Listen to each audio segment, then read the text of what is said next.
El hombre Dios no se le reveló como al pueblo de Israel, pero que sí Dios le ha manifestado cierta luz a través de la creación.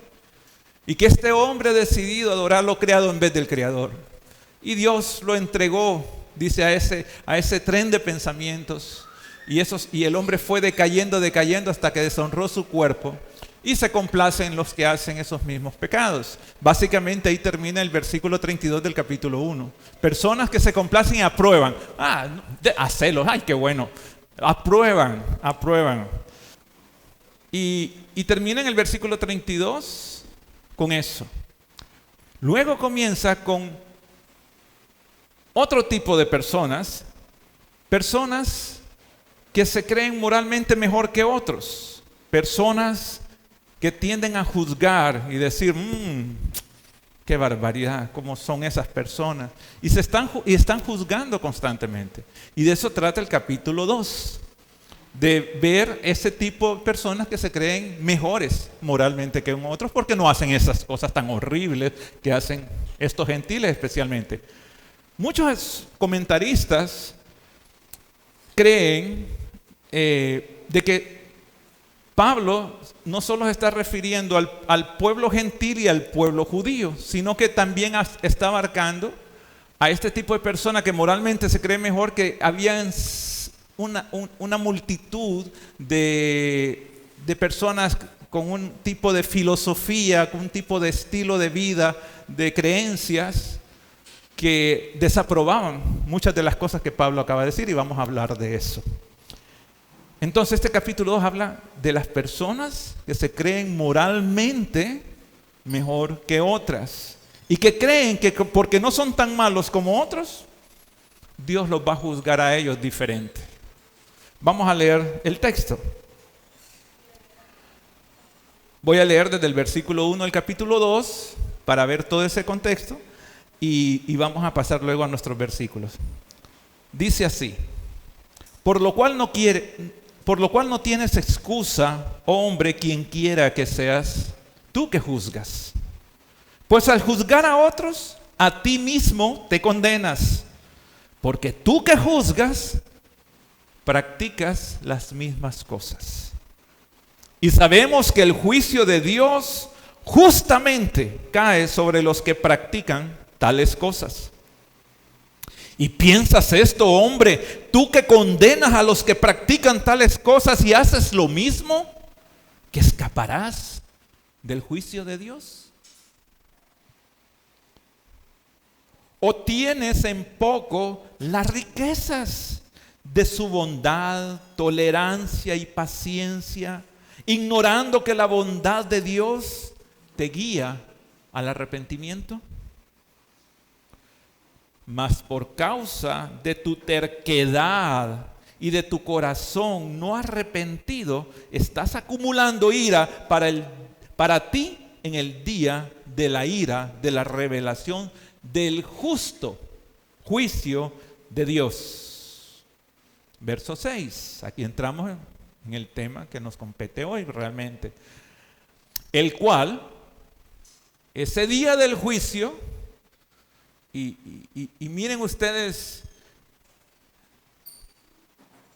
las características de este juicio, y por cierto, he tratado de ponerle un título a todo esto y se llama el justo juicio de Dios. Así le vamos a llamar a lo que vamos a exponer hoy. Y vamos a ver varias características de cómo es el juicio de Dios. Entonces dice el versículo 6, el cual pagará cada uno conforme a sus obras. A los que por la perseverancia en hacer el bien buscan gloria, honor e inmortalidad, vida eterna. Pero a los que son ambiciosos y no obedecen a la verdad, sino que obedecen a la injusticia, ira e indignación. Habrá tribulación y angustia para toda alma humana que hace lo malo, al judío primeramente y también al griego. Pero gloria, honor y paz para todo el que hace lo bueno, al judío primeramente y también al griego. Porque en Dios no hay acepción de personas. Pues todos los que han pecado sin la ley también perecerán. Y todos los que han pecado bajo la ley, por la ley serán juzgados. Porque no son los oidores de la ley los justos ante Dios, sino los que cumplen la ley. Esos serán justificados. Porque cuando los gentiles que no tienen la ley cumplen por instinto los dictados de la ley, ellos no teniendo la ley, son una ley para sí mismos, ya que muestran la obra de la ley escrita en sus corazones, su conciencia dando testimonio y sus pensamientos acusándolos, unas veces y otras veces defendiéndoles. En el día en que, según mi evangelio, Dios juzgará los secretos de los hombres mediante Cristo Jesús. Wow. Un texto se ve algo confuso por ratos, pero a la vez hay claridad porque nos está identificando ese tipo de personas que juzgan, y está todo dentro de ese contexto del juicio de Dios, de las características, cómo es el juicio de Dios. Venía platicando con un hermano que veníamos llegando al Pacayá y yo le decía que el problema para mí no era explicar en sí mismo el texto, en poderlo exponer, lo entiendo, pero yo decía, Señor, ¿qué aplicación podemos sacar de esto para nuestra iglesia? ¿Qué aplicación podemos sacar de esto ahorita para nuestras vidas? Y oren porque yo pueda comunicar eso, porque esa es la idea de estar aquí compartiendo, que Dios nos pueda hablar y podamos salir diferente a como entramos.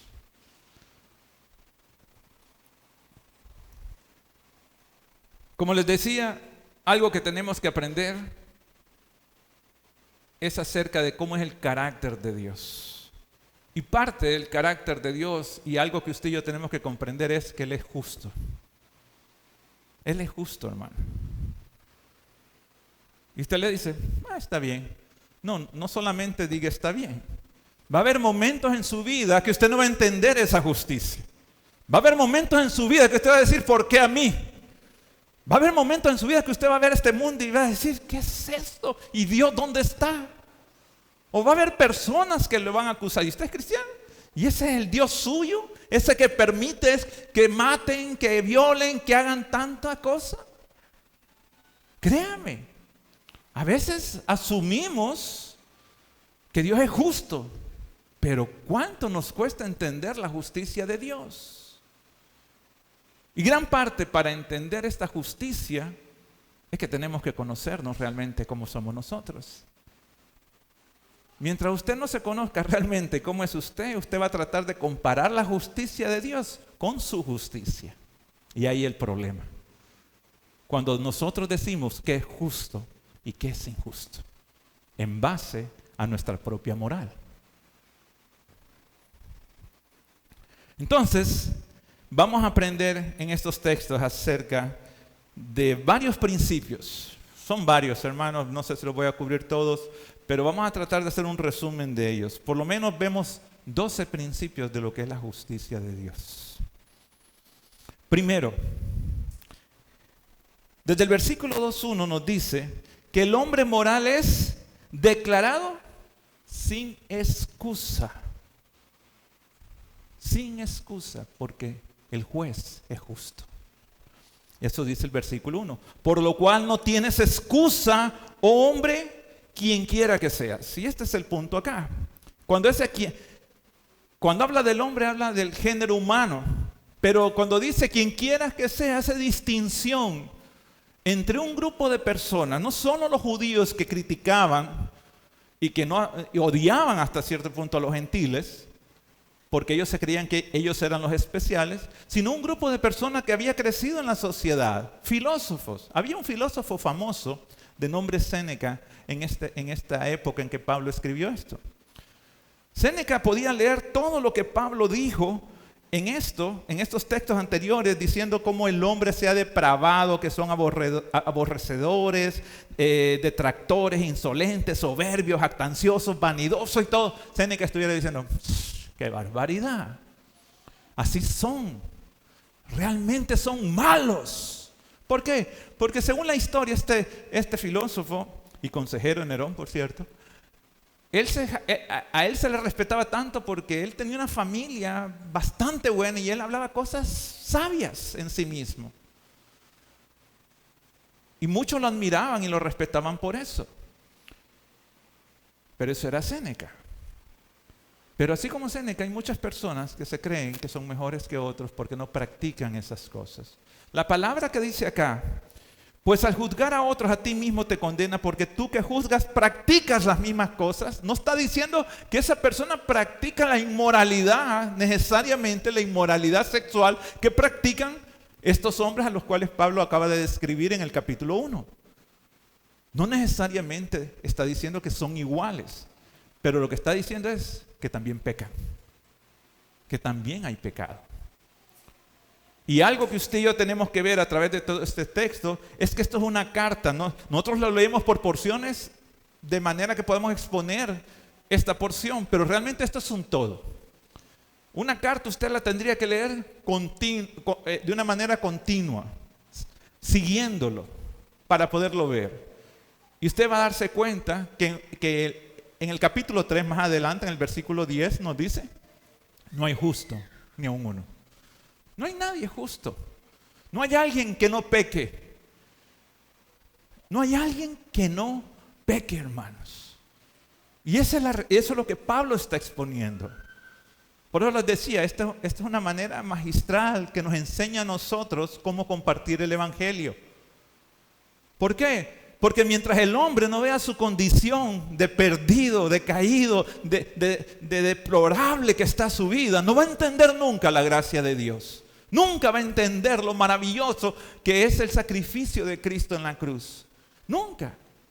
Hoy en día no se predica tanto de esta área y Pablo nos está diciendo y nos está trayendo, todos son pecadores. Aquel hombre gentil es un desastre su vida, pero vos que te crees moral también es un desastre. Sos pecador. Y el religioso más adelante también sos pecador, porque no cumplís la ley. Todos somos pecadores. Y esa es una realidad que usted y yo tenemos que entender. De repente a usted le presentaron las buenas nuevas, el evangelio, como una alternativa en su vida de que le va a ir bien. Pero nunca le hablaron de su condición de perdido, de su condición de pecador. Lo horrible que es su condición ante Dios. Que usted no es mejor que nadie, que ante Dios aquel asesino, aquel marero, aquel hombre, aquel tipo que fue a aquella escuela a asesinar a aquellos niños, que fue algo horrible, no está en mejor posición que usted. O en peor, mejor dicho, en peor posición que usted ante Dios. Créalo. Esa es una realidad. No somos mejores que Él. Nosotros nos llenamos la boca y hablamos de gente que ha hecho cosas horribles, de Hitler, algo tremendo. No somos mejor que Hitler ante Dios. Esa es la posición real. Y usted mira, ¿por qué? Porque ante Dios un pecado nos hace culpable de toda la ley. No solo matar es lo más malo, mentir es malo. ¿Quién no ha mentido acá? Levante la mano, alguien que nunca ha mentido. Y si levanta la mano, será la primera mentira que diga. Porque todos somos mentirosos, todos hemos mentido. Ese es el punto. Pueden ver que no hay nadie que levantó la mano. Y eso es lo que dice el 9º mandamiento. No mentirás. Y todos hemos violado ese mandamiento. No robar. Todos hemos violado ese mandamiento. Ay, pastor, ¿qué está diciendo? Sí. Hemos robado, hemos agarrado cosas que no son nuestras. Nos hemos apropiado de cosas que no son nuestras. No hemos devuelto un vuelto. Le abrimos la cartera a nuestras madres, los jóvenes. En el trabajo no trabajamos las 8 horas. Eso es robo. Hermano, hemos robado. ¿Quién nunca ha robado entonces? Levante la mano, voltee a ver si hay alguien. Un consejo, agarre bien su cartera, hermano. Porque aquí hay ladrones y mentirosos. Qué feo, ¿verdad? No es cierto.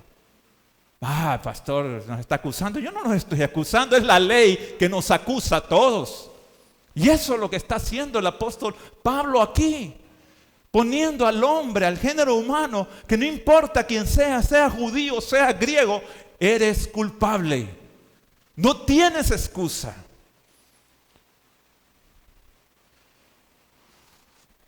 Y algo que yo tengo que entender es que Dios es justo. Es algo que va a pasar.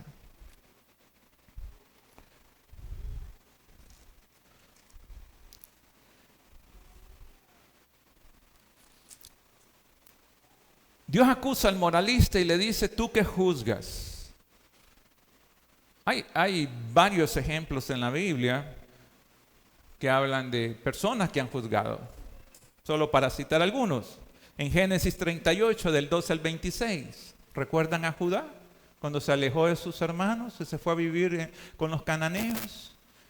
Se casó con una cananita, tuvo hijos y escogió a una mujer. ¿Cuál era el nombre de ella? Tamar. Escogió a Tamar. Pero el hijo se murió. Entonces al segundo hijo le tocaba honrar la descendencia de su hermano por ley.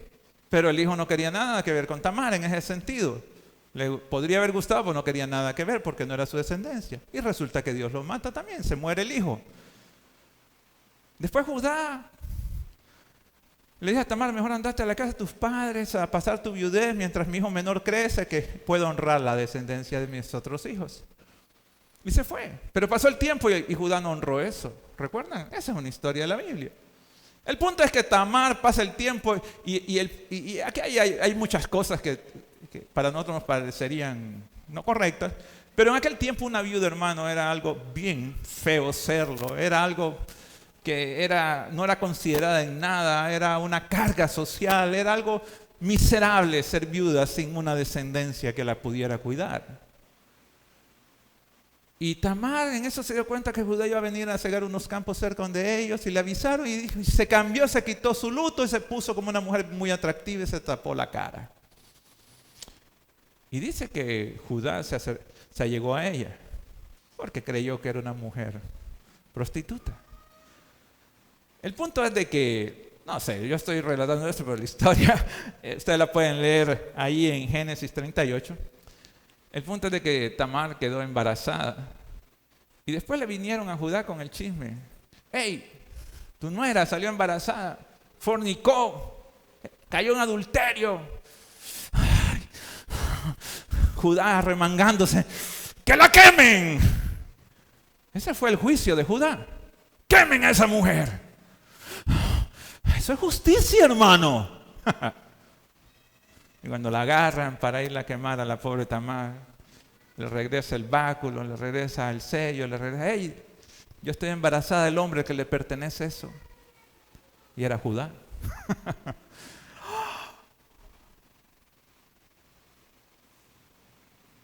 Tremendo, ¿ah? Qué fácil es hacer juicio. Y es una historia preciosa porque de toda esa inmoralidad y todo eso viene parte de nuestro Señor, de la descendencia de nuestro Salvador. Dios es misericordioso, hermano, y Dios usa a hombres y mujeres pecadores para su gloria. Usted tiene que darse cuenta de esto. Usted no está aquí porque es mejor que otros o porque es peor que otros. Es más, aquí todos somos pecadores y Dios quiere glorificarse en nuestras vidas. Y así está el otro ejemplo de David. En 2 Samuel capítulo 12, cuando mata a Urías, el esposo de aquella mujer, y lo manda porque se acostó con ella, salió embarazada también, asesinato y todo. Y viene el profeta. ¿Quién era el profeta en ese tiempo? Natán, que la esposa dice Samuel, pero es que está escrito en Samuel, pero Samuel es Natán. Y viene Natán y le dice, mira, hay una historia, pasó algo aquí, como tú eres el rey, yo quiero que hagas juicio. Había un hombre que tenía muchas ovejas y un hombre que solo tenía una ovejita, que la cuidaba, que la mimaba, que era su consentida. Pero vino aquel hombre que tenía un montón de ovejas y le mató a la oveja consentida. Y, ay, ¿qué crees tú que tenemos que hacer con este hombre? Ese hombre hay que matarlo, dice David. Y yo creo que Natán fue misericordioso, hermanos.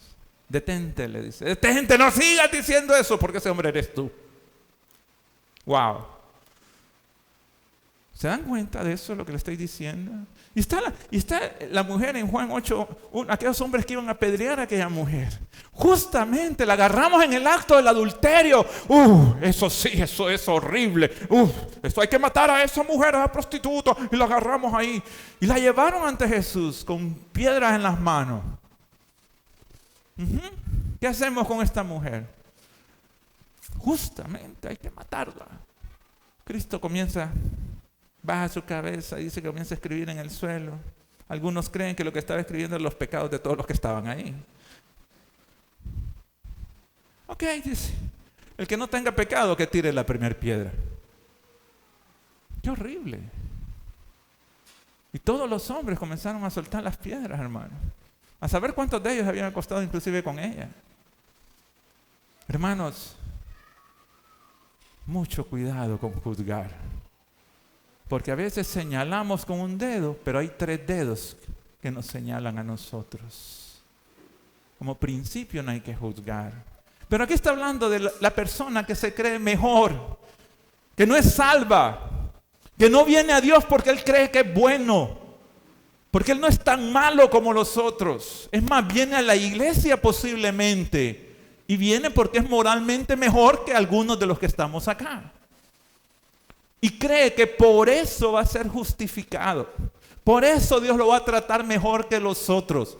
Mas no se da cuenta que está en igual condición que todos los demás.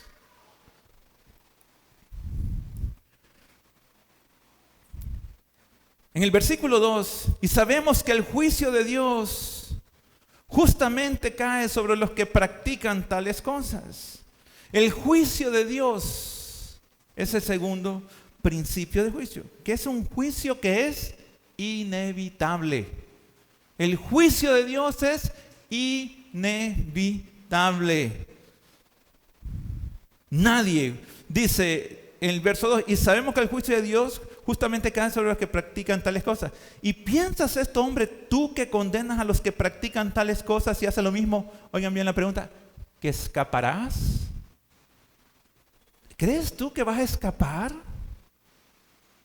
¿Crees tú realmente que Dios no va a ejecutar su juicio sobre ti porque tú no haces ciertas cosas?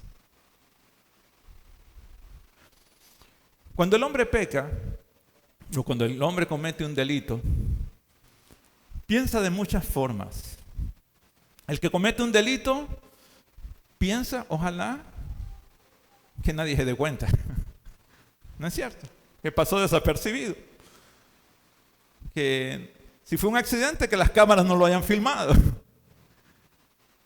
Que si fue algo que se robó, que no haya visto alguien que lo vio. Esa es una manera de pensar. Otra manera de pensar es, bueno, si me sorprenden o me agarran en el acto, pues de repente puedo hacer uso de alguna artimaña legal para que no me condenen. ¿No es cierto? Pensamos en que hay tantas salidas. Además, lo vemos tan frecuentemente en los medios como personas que se han robado millones no les hacen nada y aquel que se roba una gallina va preso 10 años. Este no se sabe todas las artimañas de aquellos. Pero uno piensa, ha de haber algún escape. Lo otro que pensás es que podrías huir, escapar a un paraíso, lejos de todo donde nadie te conozca y vivir ahí tranquilamente, que es lo que hacen muchas personas que han cometido delitos. Se van para la USA y creen que allá nadie los va a conocer. O ahora para España y para Europa. Y pensás en ese tipo de cosas, ¿no es cierto? El que hace un delito piensa en todo eso. Aquí no hay escape. Se va a ejecutar juicio. No hay manera de sobornar al juez. No hay manera. Un juez normalmente dependería de las evidencias para juzgarte, de testigos para juzgarte. El problema con nuestro juez, nuestro Señor, es que Él lo sabe todo. Que Él conoce lo más profundo de tu corazón. Él conoce el pecado más oculto que hay en nosotros, hermanos. Mira, nosotros podemos aparentar una cosa, Pero Dios conoce nuestra esencia. Dios conoce lo más oscuro de nuestras vidas. Y más adelante dice que Él va a revelar los pensamientos oscuros de nuestra vida. Hermano, ¿sabes eso? Que un día el hombre que está aquí, del cual Pablo está hablando, va a estar delante de Dios y los pensamientos más oscuros van a ser revelados. Te hago una pregunta. ¿Quién aquí está dispuesto a que su mente sea expuesta en esa pantalla? Todos sus pensamientos, los más oscuros, todos sean revelados acá. Todo lo que has pensado, todo lo que has hecho público. ¿Cómo te sentirías? ¿Te imaginas? Todas esas cosas que has pensado, que has visto, que no debiste de haber hecho, que hiciste. Yo me avergonzaría. Yo no sé ustedes, a mí me daría vergüenza. Yo lloraría, yo me iría, yo no permitiría. Ese es el juicio. A Dios no lo podemos engañar. Yo te puedo engañar a ti, tú me puedes engañar a mí, pero a Dios nadie lo puede engañar, hermanos. Tarde o temprano, si no tienes a Cristo, vas a estar delante de Él. Y el libro de tus obras va a ser abierto. El libro de todo lo que has hecho va a ser abierto. Y vas a ser juzgado por eso. Horrible. ¿Ven cómo Pablo nos lleva a través de tener conciencia de esa condición? Ese juicio, hermanos, es inevitable. En el versículo 4 se nos dice: ¿o tienes en poco las riquezas de la bondad, la tolerancia y la paciencia, ignorando que la bondad de Dios te guía al arrepentimiento? Aquí hay 3 palabras que el apóstol Pablo usa. O tienes en poco las riquezas, y esto se habla como las riquezas de Dios. Dios es rico. ¿En qué? Es rico en bondad, es rico en tolerancia, es rico en paciencia. Y cada una de estas cosas tiene que ver con nosotros. Dios es bondadoso porque Él no ha ejecutado juicio aún en tu vida y en mi vida por el pecado que hicimos. Dios es rico. Porque si Dios ya hubiera ejecutado juicio, no estaríamos aquí. Pero Dios es rico en paciencia, en reprimir, en retener su ira, su juicio en el pecado que estás cometiendo hoy. Pero Dios es rico en su longanimidad, en su paciencia larga, en no ejecutar juicio por lo que vamos a hacer. Dios nos contempla aquí, nuestro pasado, nuestro presente y nuestro futuro, como parte de su riqueza. Hermanos, hemos cometido pecado. Estamos haciendo pecado y vamos a cometer pecado. Pero Dios en su bondad, en su paciencia y en su longanimidad está esperando. Oigan bien esto como lo pone. Está esperando ¿qué? Que nos arrepintamos. Eso es todo, hermano. Usted que nos visita aquí tal vez por primera vez. Tal vez usted no había oído esto. Y usted tal vez está creyendo que se va a poder escapar y como dicen los muchachos, nos vamos a capear ese juicio. No lo podemos escapar. No podemos esquivarlo. El hecho que Dios no haya ejecutado juicio es por eso. Porque Dios es un Dios misericordioso, es bueno. Y si has hecho cosas horribles y tú dices, bueno, pues no está tan mal, es porque Dios está esperando que te arrepientas antes de que venga el juicio. Eso es todo, hermanos. Dios está esperando que te arrepientas. Eso es todo. No esperes el día del juicio porque ya va a ser tarde. Es más, si te mueres en esa condición y no tienes a Cristo, lo único que te espera es el juicio. Porque después de la muerte viene el juicio. No va a haber misa de 7 días, ni novenario, ni nada que te salve. Créelo, nada. Vas a tener una triste realidad como el rico y Lázaro, el rico que estaba en un lugar de tormento, consciente, sabiendo que está ahí. Si leen la historia del rico y Lázaro, se van a dar cuenta ustedes que el rico nunca dice, ay, ¿dónde estoy? ¿Por qué estoy aquí? ¡Qué raro! no dice eso. Él dice, Padre Abraham, manda a Lázaro. Aquí está, hay una llama que me está atormentando para que moje mis labios. No se puede, le dice Abraham. Padre Abraham, manda a alguien que le hable a mis hermanos. Tengo unos hermanos allá que no vengan a este lugar. Mire que él nunca dice, sácame. ¿Saben por qué? Porque hay conciencia. Ese día vas a tener toda la conciencia de tus pecados en tu vida, que vas a decir, merezco estar acá. Qué horrible. Qué horrible esa experiencia. No esperes llegar a ese momento. Ahorita es el día de salvación. Ahorita es el día en que te puedes arrepentir. Ahorita es el día en que puedes decirle, Señor Jesús, perdóname, me arrepiento. Yo te recibo hoy como mi Salvador. Hoy es el día. No esperes. No esperes. Cuánta tristeza da. Cuánta tristeza da que tú retienes esta palabra porque amas más tu pecado que a Cristo. Cuánta tristeza me da que tú dices todavía no porque amas tu adulterio, porque amas tu mentira, porque amas este mundo más que al Hijo de Dios. Esa es la verdad, aunque digas tú no. Esa es la realidad. ¿Por qué lo retienes? ¿Por qué? En Hebreos capítulo 10 se nos habla de aquellos que rechazan a Cristo. Y si por la ley de Moisés una persona con 1 o 2 testigos merecía morir apedreada, dice, ¿cuánto no más aquellos que pisotearan la sangre del Hijo de Dios? Que la consideran como inmunda. ¿Sabes por qué? Porque las personas no creen que la sangre que Cristo derramó en la cruz te limpia y te perdona. Y estás diciendo, no, todavía no. ¿Sabes lo que estás diciendo? No, Señor, Dios Padre, está bien que mandaste a tu Hijo y que Él murió y derramó su sangre, pero yo no lo quiero. ¿Estás desairando a Dios? ¿Estás diciéndole que a Dios no, su regalo? Lo único que puede darte vida eterna, ¿le estás diciendo que no? ¿Cómo es posible? ¿Cómo es posible que hagas tú eso si una persona te lleva un obsequio? Normalmente tú no así sea feo, tú no le dices que no por no ofenderla. Y Dios te está regalando vida eterna a través de su Hijo y tú les dices no. ¿Cómo esperas tú que reaccione Él? No queda más expectativa que un hervor y un fuego que ha de devorar a los adversarios. Eso es todo lo que queda, hermanos. Y qué triste es oír.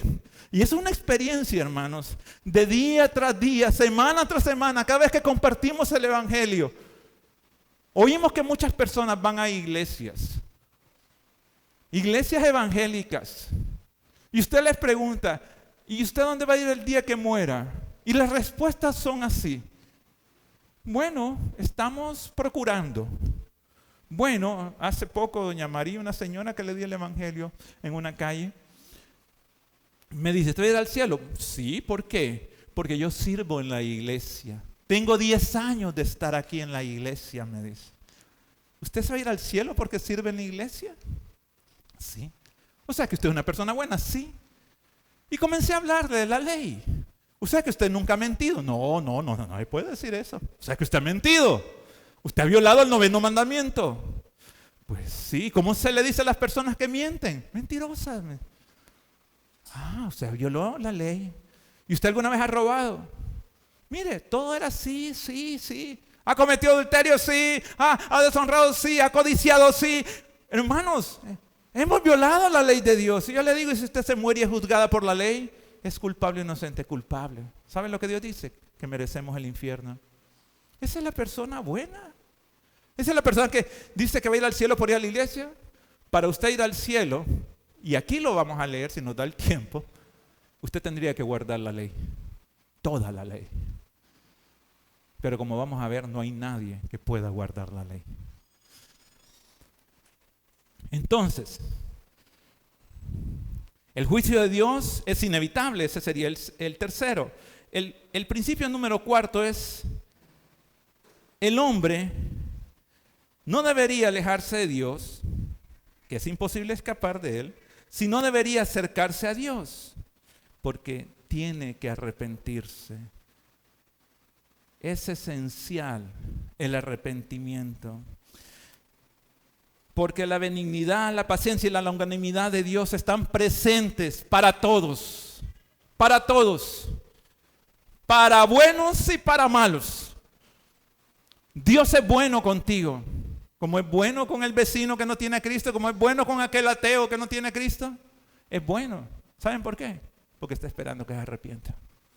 Eso es todo. No dilates más el tiempo. No esperes que te pase algo. Tú no eres dueño de tu vida. Un latido del corazón nos separa entre la vida y la muerte. Un latido, hermanos. ¿Qué pasaría si tú te murieses hoy? ¿A dónde irías? ¿Has pensado en eso?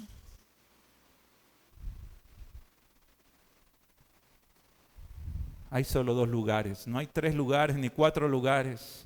Ni vas a pecar de ignorante porque nadie tiene excusa. O vas a pasar una eternidad con Dios, o vas a pasar una eternidad en el infierno pagando tus pecados. Esos son los únicos 2 lugares.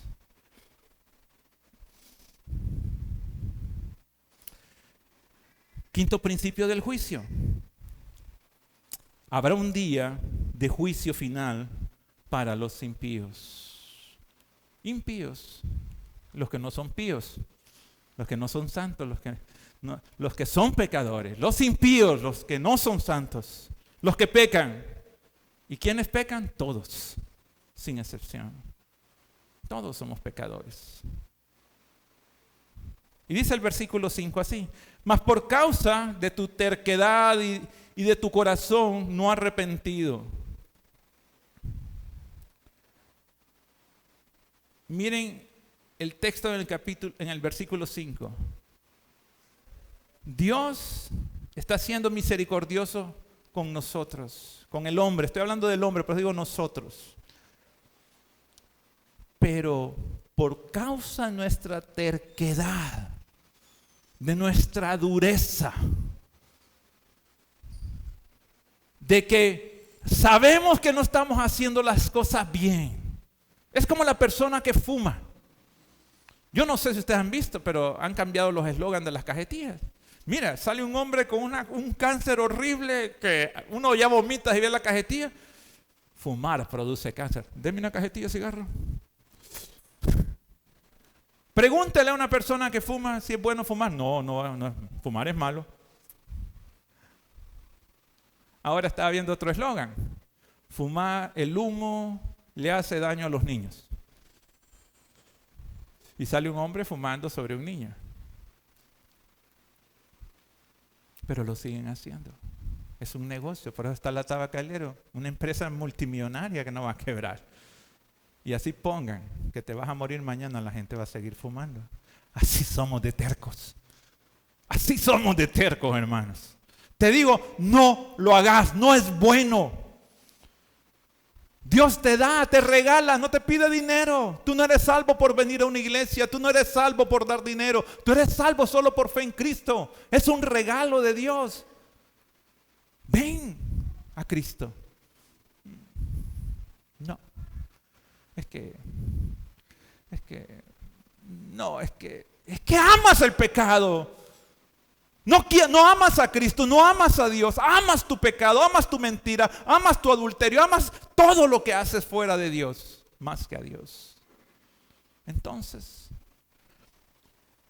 mas por causa de tu terquedad y tu corazón no arrepentido, estás acumulando, oigan bien esto, es como una cuenta de ahorro constante, no es una cuenta de ahorro como las nuestras que a veces metemos y a veces no, aquí es permanente. Estás acumulando ira, la que se habla en el versículo 18, que la ira de Dios, sencillamente la ira de Dios ya está, hermanos. Lo que pasa es que Dios está siendo paciente, está siendo bondadoso, está esperando que te arrepientas. Mira, ese es el Dios que tenemos. Ese es el Dios que practica esa justicia. No es que está siendo injusto, está siendo paciente. Porque tú estás oyendo eso hoy, no por casualidad. Tú estás aquí porque Dios te trajo acá. Para que oigas esto y te arrepientas de tus pecados y digas, Señor, perdóname. Hoy entiendo que Cristo murió por mí en la cruz.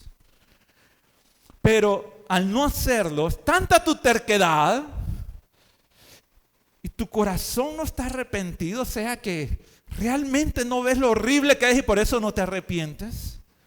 Estás acumulando ira para ti en el día de la ira y de la revelación del, subrayen esa palabra, justo juicio de Dios. Habrá un juicio, un día del juicio final para todos los pecadores, hermanos. Va a haber ese juicio. No te vas a poder escapar de ese juicio si no tienes a Cristo.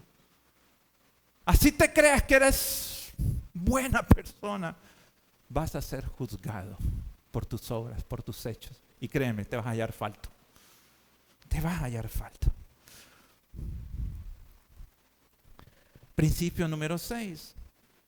El juicio de Dios es perfectamente justo.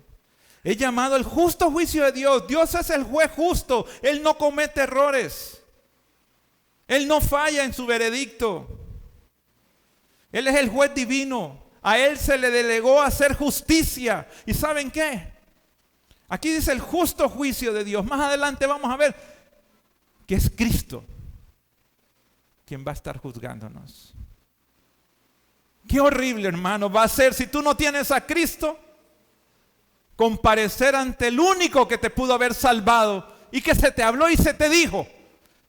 Yo no, es que no va a haber palabras, no va a haber forma de reaccionar y vas a decir, no lo sabía, porque cuando mires a tu juez y veas sus manos, sus clavos que lo horadaron y sus pies horadados, sentado con su corona reinando, y saber que Él fue el que había pagado tus pecados por ti, tú lo despreciaste. Yo estoy seguro que ahí no vas a decir yo no lo sabía. Vas a agachar tu cabeza y vas a caminar y vas a ser condenado justamente al infierno. Eso es lo que nos dice Apocalipsis capítulo 20. Hermano, es horrible eso. Pero Pablo te lo está diciendo en la Biblia. Date cuenta de la condición que tenemos ahorita. Y Dios está esperando que te arrepientas antes de que venga el juicio. Un principio número 7 del juicio de Dios es que el juicio de Dios es justo y todo hombre recibirá exactamente lo que merece. Dios pagará. Y esa es una palabra que aparece ahí. El verso 6 de Romanos, hasta ahorita estamos entrando en el tema, hermano. Todo hace una introducción hasta este punto. Dice el versículo 6, el cual pagará a cada uno conforme ¿a qué? A sus obras. El cual va a pagar a cada uno conforme a sus obras. Lo hemos venido diciendo. Se va a revelar todo lo que has hecho. Todo lo que has pensado se va a revelar. No va a haber nada oculto. Y vas a ser juzgado por todas tus obras. Y se va a pagar. Te devolverá conforme a sus obras. Esta es la realización de la justicia perfecta de Dios. A mí me preguntan, si una persona muere ahorita, ¿a dónde va? Personalmente creo que va a un lugar de tormento que no es el infierno. ¿Por qué? Porque Dios va a venir a hacer juicio y todavía no ha hecho juicio. Él va a venir y va a resucitar aún a los que murieron sin Cristo, pero van a resucitar para ser condenados, y eso se le llama la muerte segunda. Van a ser resucitados solo para que... Mira cómo es Dios de justo, que Él podría decirte, ya te fuiste desde ahorita, pero Él te va a hacer un juicio. Y el juicio no es para ver si eres culpable o inocente, el juicio va a ser para decirte, sos culpable, porque aquí están todos tus hechos. Te acusan y vas al infierno. Esa es la justicia de Dios.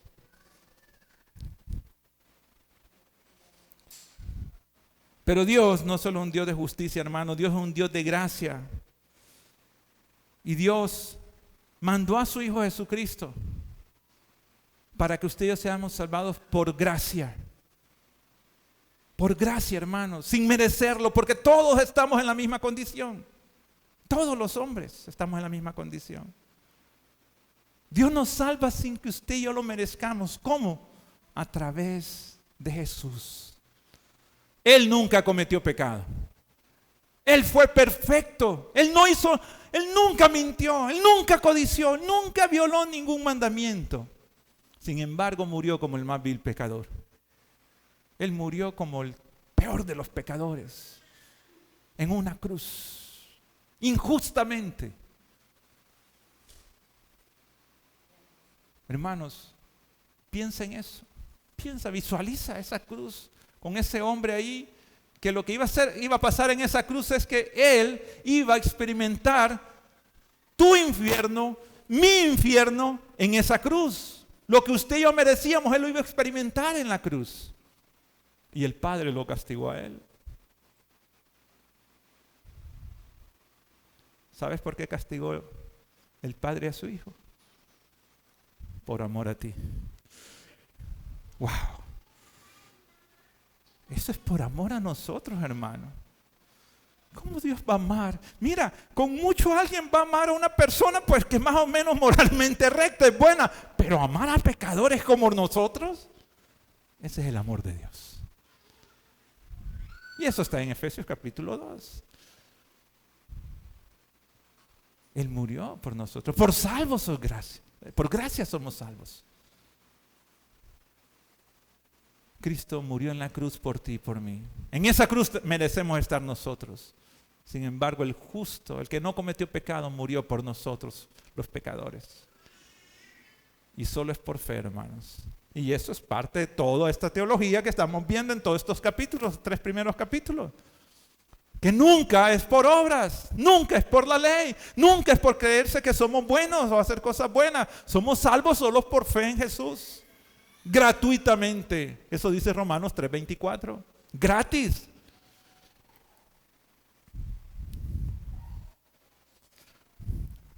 Miro el reloj no porque quiero terminar. Solo es por saber cómo voy. El principio 7, entonces, el juicio de Dios es justo. Todos los hombres recibirán exactamente lo que merecen. El principio número 8 del juicio de Dios es: Dios castiga a quienes hacen mal y recompensa a quienes hacen bien. Qué interesante eso. Versículo 7 dice: a los que por la perseverancia ¿en qué? En hacer el bien, buscan gloria, honor, inmortalidad, vida eterna. Pero a los que son ambiciosos y no obedecen a la verdad, sino que obedecen a la injusticia, ira e indignación. Verso 9. Habrá tribulación y angustia para toda alma que hace lo malo. El judío primeramente y también para el griego. Pero el verso 10 dice: pero gloria, honor y paz ¿para quién? Para todo el que hace lo bueno. ¿Cómo es eso? Usted acaba de decir que soy salvo por fe, pero aquí me dice, o aparentemente hay un problema teológico porque me está diciendo que los buenos son los que se van a salvar y los malos no. Pareciera, ¿no es cierto? Pero es obvio que en todo el contexto podríamos ver eso y no está diciendo que los buenos son los que se salvan y los malos. Es más, si hubiera un bueno se salvara, pero no hay ninguno bueno. Eso nos dice Romanos capítulo 3, del versículo 10 en adelante. No hay justo ni uno, no hay ninguno bueno, no hay quien haga lo bueno, no hay quien busque a Dios, no hay ni siquiera uno, dice. No existe. Entonces, ¿cuál es el problema teológico en esto? ¿Por qué Pablo lo menciona? Porque ustedes y yo tenemos que entender de qué está hablando. Para empezar, está hablando del juicio de Dios. Del juicio, que Dios está haciéndole juicio a estas personas. Bueno, se salvarían los buenos. Y los malos irían al infierno. El problema es que no hay nadie bueno. Y la única manera en que usted y yo podemos ser buenos es recibiendo a Cristo como nuestro Salvador. Es la única forma. ¿Por qué? ¿Recuerdan ustedes la expresión en Romanos 1:16? Porque el Evangelio es poder de Dios. Pero es el poder que reconstruye, no es el poder que dispersa, es el poder que reedifica, es el poder que cambia la vida, es el poder que te hace nacer de nuevo, es el poder que ahora te quita el velo de tu cara y te hace ver a Cristo y que lo adores. Es el poder que hace que puedas ser bueno. Pero es el Evangelio el que produce eso. Nunca en todo el texto, como lo vamos a leer en los siguientes versículos, me está diciendo que el bueno es el que se salva. Pero el juicio de Dios es así. Bueno, vida eterna; malo, condenación eterna. ¿Cuál es la condición del hombre? Somos malos.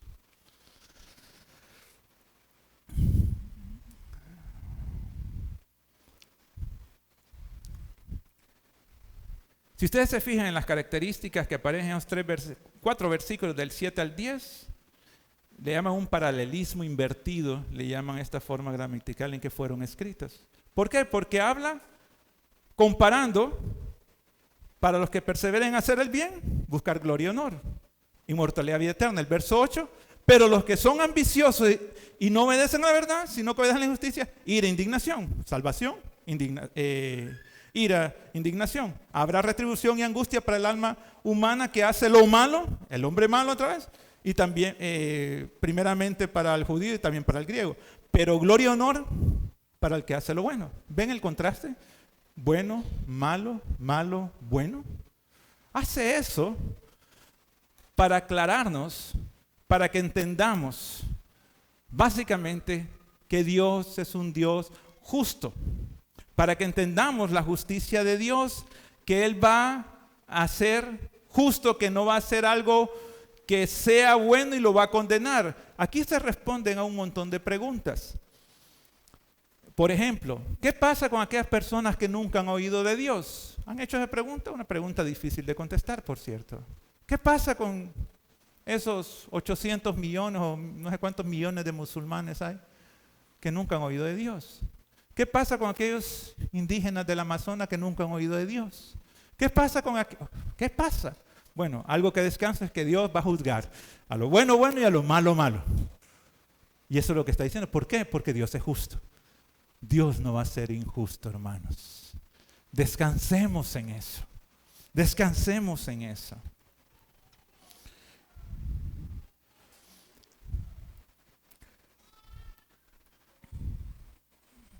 ¿Qué es lo que hace que una persona tenga vida eterna?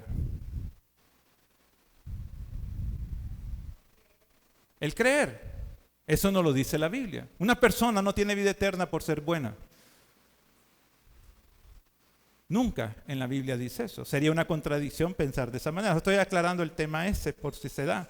Juan 3:16, el que cree en Él tiene vida eterna. Juan 3:36, el que cree en Él tiene vida eterna, más el que rehúsa creer en Él, la ira de Dios. Juan 6:47, Juan 5:24, Juan 11. O sea, cantidad de versículos que solo por creer yo tengo vida eterna. La vida eterna es algo que una persona tiene que ganarse haciendo buenas obras. No, la respuesta es no, porque es un don gratuito, es un regalo de Dios. ¿Dónde lo dice? En Romanos 6:23, 5:16 al 18, Efesios 2:8, 9, por gracia sois salvos por medio de la fe. Y esto no es de vosotros, es un don de Dios, es un regalo de Dios. La vida eterna no se gana por obras, para que nadie se gloríe. Entonces, ¿qué es lo que está diciendo ahí? Que la gente buena se salve y la gente mala no. Eso es lo que dice. El problema es que no hay gente buena. Ese es el asunto. Y Pablo lo aclara más adelante en el capítulo 3. Porque no hay nadie justo, hermanos. Solo les aclaro eso para que no vayamos a desviarnos de ese pensamiento. Y no quiero profundizar porque no vamos a avanzar. Otra cosa es que Dios dice que Él no hace acepción de personas. Literalmente, recibir la cara de una persona. Dios no trata a una persona en base a su cara. Aquí no hay credo, religión, nacionalidad, blanco, negro, rubio, azul, morado, nada. Dios no hace acepción de personas. ¿Y por qué lo dice acá? Porque de la misma manera que le va a hacer juicio al griego, al gentil, le va a hacer juicio al judío. Y los judíos están oyendo esto. Los judíos se creen algo especial. Los judíos se creen que ellos no van a ser condenados. ¿Por qué? Porque somos descendientes de Abraham. Eso es lo que creían ellos. Los gentiles sí. Pero Él está aclarando eso. Versículo 12. Bueno, el principio 9 sería, no hay, los que están apuntando, no hay preferencias con Dios. Él no hace acepción de personas. Eso es parte del juicio de Dios. Él es justo, hermano. El juicio de Dios es bueno. Él no va a hacer acepción de personas. Eso dice el versículo 12. Pues 2.12 dice, pues todos los que han pecado sin la ley también perecerán, y todos los que han pecado bajo la ley serán juzgados. El verso 11 dice, porque en Dios no hay acepción de personas.